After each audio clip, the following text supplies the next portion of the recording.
नमस्कार दोस्तों, आपका अपने चैनल मनोज गुप्ता अकेडमी में आपका स्वागत है। दोस्तों आज हम लोग कक्षा 5वीं के गणित में पाठ 4 गुणन और भाजन का प्रश्न संग्रह 16 करने वाले हैं।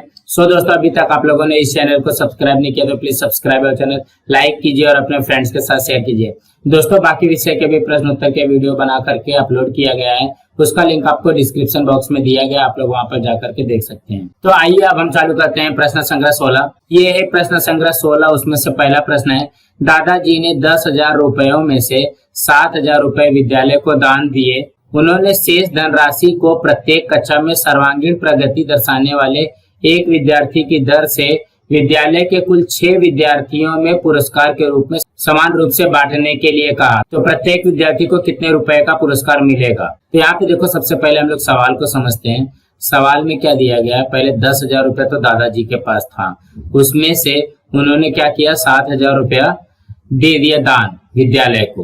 विद्यालय को दान देने के बाद में कितना बचेगा? 3,000 रुपया। 3,000 रुपया जो है वो 6 विद्यार्थियों को बांटना है। जब 3,000 रुपया 6 विद्यार्थियों को बांटना रहेगा तो हम लोग क्या करते हैं, बांटने के लिए क्या करोगे, भाग दोगे। तो 3,000 में 6 का भाग दे दोगे तो तुम्हारा उत्तर आ जाएगा कि एक एक विद्यार्थी को कितना पुरस्कार मिलेगा। तो इसके उत्तर में लिखोगे, दादा जी के पास कुल रुपए कितने हैं? कुल रुपए, दादाजी के पास कुल कितने रुपए हैं? दादाजी के पास है 10,000 रुपया। उसके बाद में दादाजी क्या कर रहे हैं, विद्यालय को दान दे रहे हैं। यहाँ पे लिखोगे, विद्यालय को दान दिए रुपए।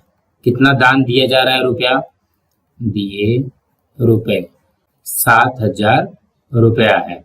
ठीक है, तो सबसे पहले हमको क्या निकालना पड़ेगा, जो शेष धनराशि है।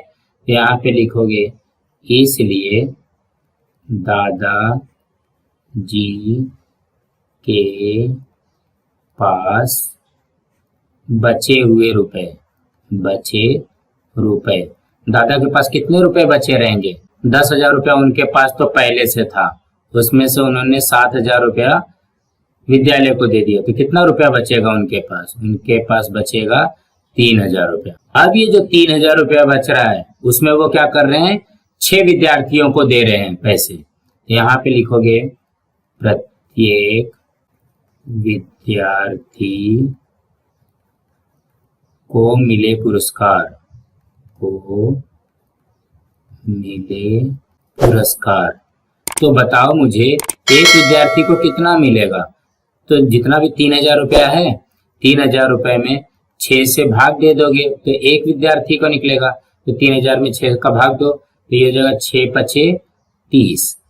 ठीक है, अब ये आया, ये 0 उतारा, ये तो पूरा कट गया ना, तो ये 0 आया, तो 6 0 0, फिर से ये कट गया, यहाँ पे ये 0 उतारा, 6 0 0, कितना आ गया?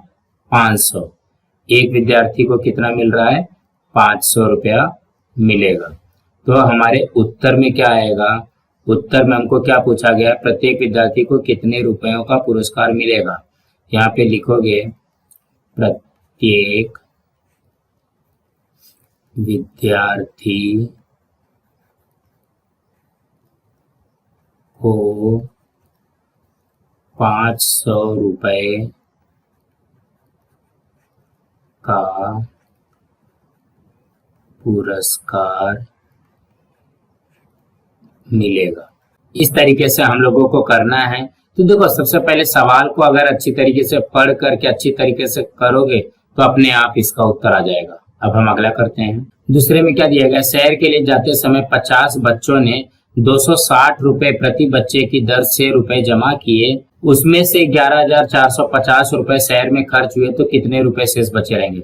अब देखो, एक बच्चा कितना जमा कर रहा है? 260 रुपया। ठीक है, उसमें अगर 50 बच्चों ने जमा किया तो मतलब इसका हमको गुणा करना पड़ेगा। जितना ये आएगा उसमें से खर्चा कितना हुआ है? 11,450। जितना भी आएगा उसमें से हमको 11,450 रुपया क्या करना पड़ेगा? घटा देना पड़ेगा, तभी तो शेष रुपए बचेंगे। यहाँ पे लिख लो, एक बच्चे द्वारा जमा किए गए रुपए। एक बच्चे ने कितना जमा किया है? 260 रुपए जमा किया। इसलिए टोटल कितने बच्चे हैं हमारे पास? 50 बच्चे हैं। यहाँ पे लिखोगे 50 बच्चों द्वारा जमा किए गए रुपए। ये कितना जमा हो जाएगा? देखो 260 एक बच्चे का था, तो 50 में गुणा करोगे तो ये 0 0 0 0 6 0 0 दूनी 0। अब ये 5 का पारा पड़े 5 0 0 5 6 30 30 का 3 हासिल 3 5 दूनी 10 10 3 13। कितना जमा हो गया? 13,000 रुपया जमा हो गया। तो यहाँ पे ये लिख लो 13,000 रुपया जमा हो जाएगा। लेकिन हमको पूछा क्या गया? कितने रुपए शेष बचे हैं? बचे हुए रुपए। बचे हुए रुपए कहाँ से निकलेगा? देखो जमा किया गया रुपया है, जमा किए गए रुपए में से क्या करोगे? माइनस करोगे। किसको? खर्च किया हुआ रुपया। खर्च किए रुपए को, किए रुपए को, रुपए। तो यहाँ पे जमा कितना किया गया है? 13,000। ठीक है, 13,000 जमा किया है। खर्चा कितना किया है? 11,450 रुपया। अब इसको माइनस कर दो। यहाँ पे देखो 13,000 में से 11,450 को माइनस करोगे, क्या है? ये 0।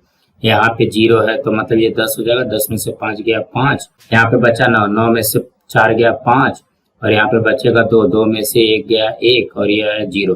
कितना पैसा बचेगा? 1,550 रुपया। 1,550 रुपया बचेगा। तो इसके उत्तर में लिखोगे 1,550 रुपए शेष बचे, शेष बचे। इसी तरीके से करना था। अब अगला करते हैं। तीसरे में क्या दिया गया है? किसी दुकानदार ने चीनी की 50 किलोग्राम वजन वाली एक बोरी 1750 रुपए में खरीदी। चीनी का भाव घट जाने के कारण उसे पूरी चीनी 32 रुपए प्रति किलोग्राम की दर से बेचना पड़ा, तो उसे कितने रुपए कम मिले? हमको यहाँ पे ये कंफ्यूज करने के लिए दिया गया। देखो यहाँ पे 50 किलोग्राम वाले वजन का एक बोरी खरीदी है और यहाँ पे 32 रुपया दे दिया है। तो खरीदने का हम लोग क्या लिखते हैं? क्रय मूल्य लिखते हैं, और बेचने को विक्रय मूल्य लिखते हैं। तो यहाँ पे लिखोगे 50 किलोग्राम चीनी का क्रय मूल्य। 50 किलोग्राम शक्कर का क्रय मूल्य कितना दिया? चीनी का क्रय मूल्य कितना दिया? 1750 रुपया। अब यहाँ पे 1 किलोग्राम का विक्रय मूल्य दिया ना। देखो यहाँ पे दर से बेचना पड़ा, बेचना पड़ा मतलब विक्रय मूल्य। 1 किलोग्राम चीनी का विक्रय मूल्य। 1 किलोग्राम चीनी का विक्रय मूल्य कितना दिया गया है? 32 रुपया। लेकिन वो बेच कितना रहा है? वो तो 50 किलोग्राम बेच रहा है, तो हम लोग को 50 किलोग्राम का निकालना पड़ेगा।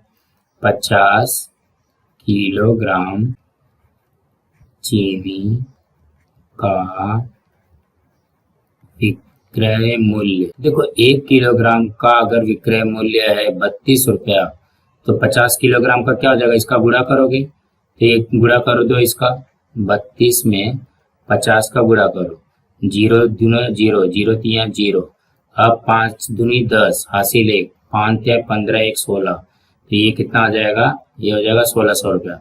1600 रुपया आ गया। अब ये बताओ, देखो यहाँ पे ये 1750 रुपये में खरीदा है और 1600 रुपये में बेचा है, तो उसको कितना कम मिलेगा? तो इसमें से इसको घटा दोगे। कम मिले रुपए। कितना कम मिलेगा? 1750 रुपए में 1600 घटा दोगे तो कितना हो जाएगा? 150 रुपया हो जाएगा, 150 रुपया हो जाएगा।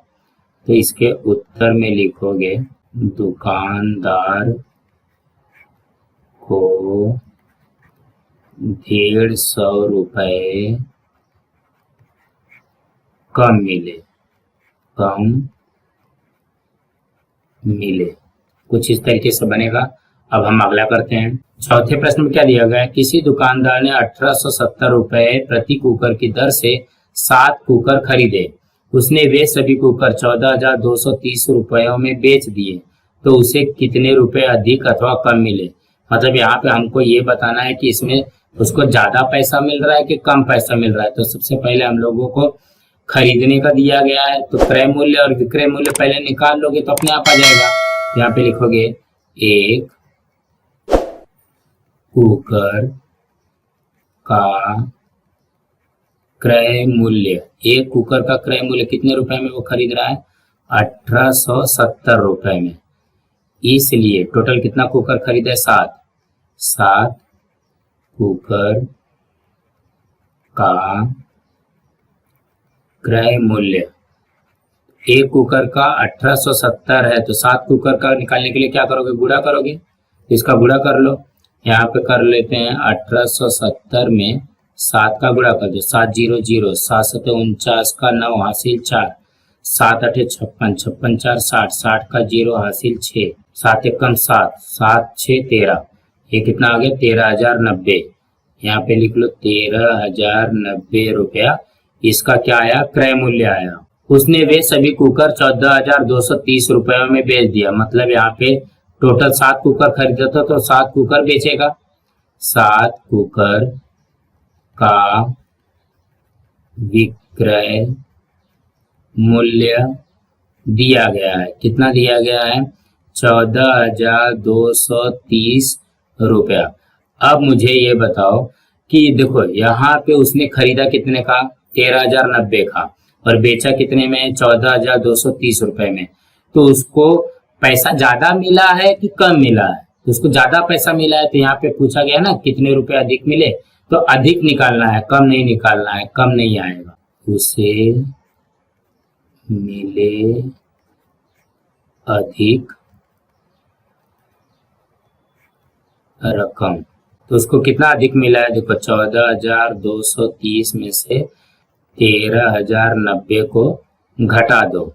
यहाँ पे घटा दो, 14,230 में से 13,090 घटाओगे तो कितना आएगा, 0 में से 0 गया 0, 3 में से 9 नहीं जाएगा तो 1 हासिल लेगा, 13 में से 9 गया 4, यहाँ पे 1, ये आ गया 1 और ये आया 0, 1,140 रुपया। यहाँ पे लिख लो 1,140 रुपए। इसके उत्तर में क्या बनेगा, क्या पूछा गया, तो उसे कितने रुपए अधिक मिले। यहाँ पे लिखोगे दुकानदार को 1,140 रुपए अधिक मिले। इसी तरीके से करना है। अब हम अगला प्रश्न करते हैं। 5वें प्रश्न में क्या दिया गया, किसी सोसाइटी के 14 परिवारों ने मिलकर 8 बोरे गेहूं खरीदा। प्रत्येक बोरे में 98 किलोग्राम गेहूं था। पूरा गेहूं सोसाइटी के सभी परिवारों ने समान रूप से बांट लिया, तो प्रत्येक परिवार के हिस्से में कितना किलोग्राम गेहूं आया। तो अब यहाँ पे देखो, एक सोसाइटी है, उसके अंदर 14 परिवार रहते हैं, लेकिन 14 परिवार लोग मिलकर के 8 बोरा गेहूं खरीदे हैं और एक बोरे में 98 किलोग्राम है। तो 14 परिवारों में से हर एक परिवार ने समान समान रूप में बांट लिया है, तो एक परिवार में कितना गेहूं आएगा। यहाँ पे लिखो एक बोरे में कुल गेहूं, एक बोरे में कुल कितना गेहूं दिया गया है, देखो 98 किलो दिया गया है। यहाँ पे लिख लो 98 किलोग्राम। टोटल कितना बोरा खरीदा गया है, 8 बोरे खरीदे गए, इसलिए 8 बोरे में कुल गेहूं। जब एक बोरे में 98 किलो है तो 8 बोरे में क्या करोगे, गुणा हो जाएगा। यहाँ पे लिखोगे 98 में 8 का गुणा कर दो, 8 8 64 का 4 हासिल 6, 8 9 72, 72 6 78, टोटल कितना आ गया 784 किलोग्राम। अब क्या करना है, उसको 14 परिवारों में बांटना है। सोसाइटी में कुल 14 परिवार है और इनको समान समान रूप में बांटना है।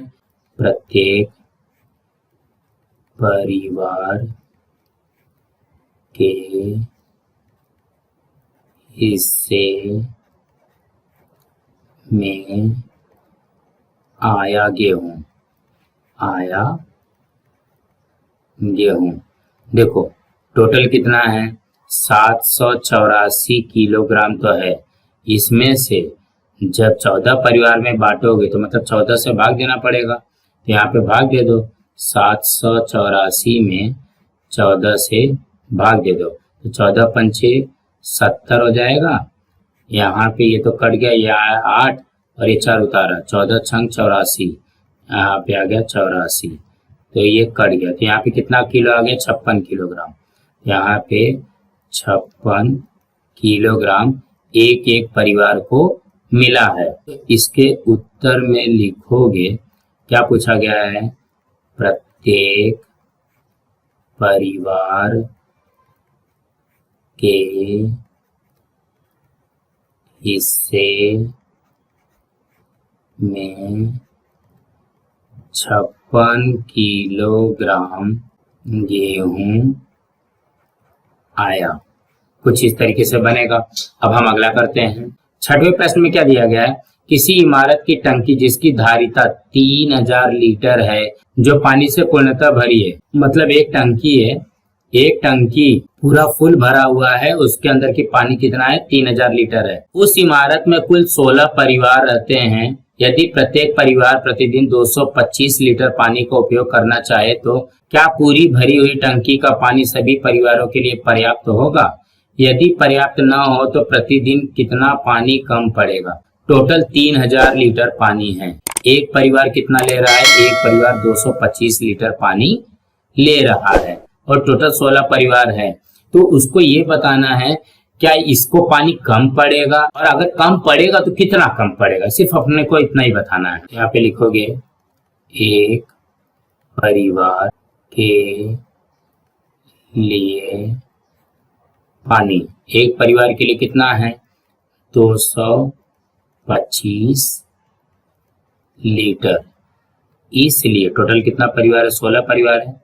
16 परिवार के लिए पानी, 16 परिवार के लिए कितना हो जाएगा, 225 में 16 का गुणा कर दो। यहाँ पे गुणा करो, 225 में 16 का गुणा किया, 6 पंचे 30, हासिल 3, 6 दूनी 12, 12 3 15, हासिल 1, 6 दूनी 12, 1 13। अब एक का पारा पढ़ना है, 1 बचे 5, 1 दूनी 2, 1 दूनी 2। अब जोड़ दो, 0 0 3 2 5 1 6 और ये आ गया 3। कितना आया, 3600 लीटर। 3600 लीटर पानी जो है 16 परिवार के लिए तो चाहिए, लेकिन हमारे पास पानी कितना है, टंकी की धारिता कितना है, 3000 लीटर ही है। तो क्या होगा, ये तो कम पड़ेगा। तो कितना पानी कम पड़ेगा, तो इसके लिए लिखो प्रतिदिन